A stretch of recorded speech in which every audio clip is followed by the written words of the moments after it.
മുണ്ടക്കയിലെ പരിശോധനയ്ക്ക് ഒരു JCB കൂടി എത്തിച്ചിരിക്കുന്നു. നേരത്തെ ഒരു JCB മാത്രമായിരുന്നു ഇവിടെ പരിശോധനയ്ക്കുണ്ടായിരുന്നത്. കൂടുതൽ സൈനിക സംഘവും പ്രദേശത്തെത്തിയിരിക്കുകയാണ്. അല്ലമീൻ വിവരങ്ങളുമായി. അല്ലമീൻ, ഇപ്പോൾ മുണ്ടക്കയിലെ തെരച്ചിൽ കുറച്ചുകൂടി ഊർജിതപ്പെടുത്തുകയാണ്. കൂടുതൽ യന്ത്രങ്ങൾ എത്തിച്ചുകൊണ്ടുള്ള തെരച്ചിലേക്ക് കടന്നിരിക്കുകയാണ്. എത്രത്തോളം വേഗമുണ്ട് തെരച്ചിലിന്?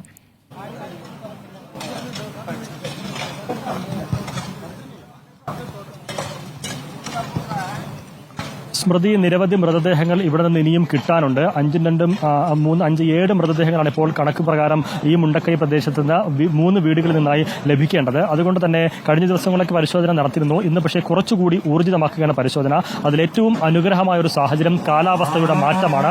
മഴ പൂർണ്ണമായും മാറി നിൽക്കുന്നു. രക്ഷാപ്രവർത്തനത്തിന് അനുകൂലമായ അന്തരീക്ഷം നമുക്ക് ദൃശ്യങ്ങളിൽ കാണാം. 2 ഭാഗത്തായി ഒരു ഹിറ്റാച്ചിയും ഒരു JCBയും നിന്ന് പണിയെടുക്കുകയാണ്. മണ്ണുകൾ മാന്തി മാറ്റുകയാണ്, കല്ലുകളൊക്കെ മാറ്റുകയാണ്.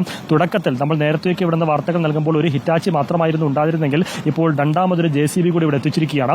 എന്ന് മാത്രമല്ല, ദൃശ്യങ്ങളിൽ കൂടുതൽ സൈനികർ, ആർമി ടീം കൂടി ഇവിടേക്ക് വന്നിട്ടുണ്ട്. പട്ടാള സംഘം കൂടി ഇവിടേക്ക് വന്നിട്ടുണ്ട്. നേരത്തെ ചുരുക്കം ചില ആളുകൾ മാത്രമായിരുന്നു ഇവിടെ ഉണ്ടായിരുന്നത്. പക്ഷേ അവരുടെ എണ്ണവും ഇപ്പോൾ വർദ്ധിപ്പിച്ചിരിക്കുകയാണ്. അങ്ങനെ പൂർണ്ണ അർത്ഥത്തിൽ ഇവിടെ ഫോക്കസ് ചെയ്യുകയാണ് ഈ പരിശോധന എന്നുള്ളതാണ് എടുത്തു പറയേണ്ടത്. 3 വീടുകളിൽ നിന്നായി 7 മൃതദേഹങ്ങൾ ഇനിയും കിട്ടാനുണ്ട്.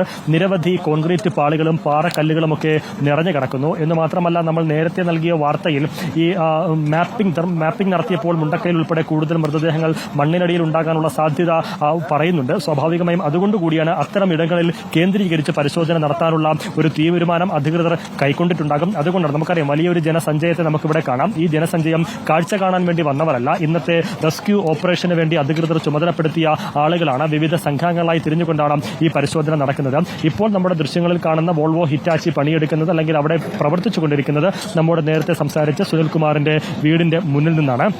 ഇപ്പോൾ ഈ സൈനികർ ഈ വെള്ളക്കെട്ടൊക്കെ ഒഴിവാക്കുന്നതിന് വേണ്ടി ഈ പാറക്കെട്ടുകളൊക്കെ ഒഴിവാക്കി വലിയ തടിക്കഷ്ണങ്ങളൊക്കെ മാറ്റിയിട്ട് ഒരു ചാല് തീർത്തുകൊണ്ടിരിക്കുകയാണ്. ഈ കെട്ടി നിൽക്കുന്ന വെള്ളമൊക്കെ കടത്തിവിടുന്നതിനുള്ള വഴിയൊരുക്കിക്കൊണ്ടിരിക്കുകയാണ്. അങ്ങനെ വെള്ളം കടത്തിവിടുന്നതിന് വഴിയൊരുക്കിക്കൊണ്ടിരുന്നപ്പോൾ കിട്ടിയ 2 മൊബൈൽ ഫോൺ ഇവിടേക്ക് കൊണ്ടുവച്ചിട്ടുണ്ട് പട്ടാള സംഘം. നമുക്ക് അതുകൂടി ദൃശ്യങ്ങളിൽ കാണാം. ആരോ ഉപയോഗിച്ചുകൊണ്ടിരുന്ന 2 മൊബൈൽ ഫോണാണ് അത്.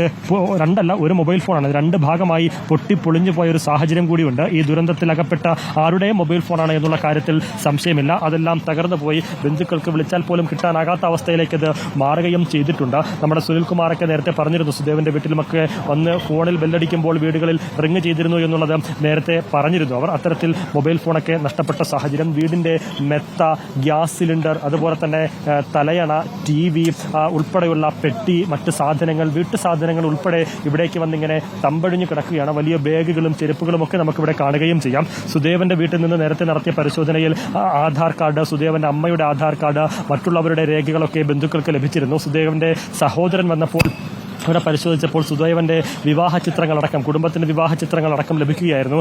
ആ ദുരന്തത്തിനിടയിലുള്ള ആ ഓർമ്മ ചിത്രങ്ങൾ, ഈ ദുരന്തത്തിന്റെ ബാക്കി പത്രമായി ഓർമ്മ ചിത്രങ്ങളായി സഹോദരൻ അത് എടുത്തുകൊണ്ട് പോവുകയും ചെയ്തു. ഒരു ചേറുപറ്റിയ കവറിലാണ് ആ സന്തോഷം നിറഞ്ഞ ഓർമ്മകൾ പെറുക്കിയെടുത്തുകൊണ്ട് ദിനേശന്റെ ഒരു നിപ്പ് ഇവിടെ ഉണ്ടായിരുന്നു. വല്ലാത്തൊരു നിൽപ്പായിരുന്നു ആ നിൽപ്പ്. നിസ്സഹായമായി നിൽക്കുന്ന ഒരു വിദൂരതയിലേക്ക് നോക്കി നിസ്സഹായനായി നിൽക്കുന്ന, നിഷ്ക്രിയനായി നിൽക്കുന്ന ഒരു സാഹചര്യം. അത് ദിനേശേട്ടന്റെ മാത്രമല്ല, പലരുടെയും സാഹചര്യം അത് തന്നെയാണ് ഈ ദുരന്തത്തിന് ശേഷം എന്നുള്ള കാര്യത്തിൽ ഒരു സംശയവുമില്ല. ബന്ധുക്കളെ തേടി വന്നവരാണ്. ബന്ധുക്കളുടെ മൃതപ്രായരായിട്ടെങ്കിലും അവരെ കിട്ടുമോ എന്ന് അന്വേഷിക്കാൻ വന്നവരാണ്. ഇനി അതില്ല, അങ്ങനെ മൃതപ്രായരായി പോലും അവരെ കിട്ടില്ല എന്ന് ഉറപ്പിച്ചതോടെ അവരുടെ മൃതദേഹമെങ്കിലും അന്ത്യകർമ്മത്തിന് വേണ്ടി ലഭിക്കണമേ എന്നുള്ള പ്രാർത്ഥനയോടെ വന്നു നിൽക്കുന്ന ദിനേശേട്ടനുണ്ട്, സുനിലേട്ടനുണ്ട്, അങ്ങനെ പല ആളുകളുമുണ്ട്. അവരുടെ അമ്മമാരുണ്ട്, അവരുടെ സഹോദരങ്ങളുണ്ട്, അവരുടെ രക്തബന്ധുക്കളൊക്കെ ഈ മണ്ണിനടിയിൽ കിടക്കുകയാണ്.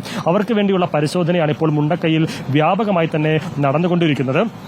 കൂടുതൽ യന്ത്രസാമഗ്രികൾ ഇവിടേക്ക് എത്തിക്കുമോ എന്നുള്ളതും കണ്ടറിയണം. പ്രത്യേകിച്ച് ബെയിലി പാലം അത് സുഗമമായതോടുകൂടി കൂടുതൽ യന്ത്രസാമഗ്രികൾക്ക് JCBക്കും ഹിറ്റാച്ചിക്കും ഒക്കെ ഇവിടേക്ക് എത്താനാകും എന്നുള്ളത് തന്നെയാണ്. കൂടുതൽ പട്ടാളക്കാരും ഇവിടെ വന്ന് അവർ പണിയെടുക്കുകയാണ്. അങ്ങനെ ഇന്നത്തെ ഈ ഒരു പരിശോധനയിൽ, ഇന്നത്തെ റെസ്ക്യൂ ഓപ്പറേഷനിൽ ഒരു ശ്രദ്ധാ കേന്ദ്രമായി അധികൃതർ മുണ്ടക്കൈയെ കാണുന്നുണ്ട് എന്നുള്ളത് തന്നെയാണ്. വലിയ രീതിയിലുള്ള പരിശോധന അത് പല പ്രദേശങ്ങൾ കേന്ദ്രീകരിച്ച് നടത്തുന്നുണ്ട്. അപ്പോൾ ഈ സ്ഥലങ്ങളിലുള്ള ആളുകളൊക്കെ പറയുന്ന മറ്റൊരു കാര്യമുണ്ട്. ഈ മൺതിട്ട വലിയ രീതിയിൽ മൺകൂനകൾ രൂപപ്പെട്ടിട്ടുണ്ട്. ഇത്രത്തോളം മൺകൂനകൾ നേരത്തെ ഇവിടെ ഇല്ലായിരുന്നു. അപ്പോൾ സ്വാഭാവികമായും വലിയ അടി. ഇപ്പോൾ നേരത്തെ സുനിലേട്ടനൊക്കെ സംസാരിക്കുമ്പോൾ അദ്ദേഹത്തിന്റെ നെഞ്ചോളം ചില ഭാഗങ്ങളിൽ മണ്ണ് പൊങ്ങിയിട്ടുണ്ട്. അതായത് ഒരാൾപ്പൊക്കത്തിൽ പോലും മണ്ണ് പലയിടങ്ങളിലും രൂപപ്പെട്ടിട്ടുണ്ട്. ആ മണ്ണ്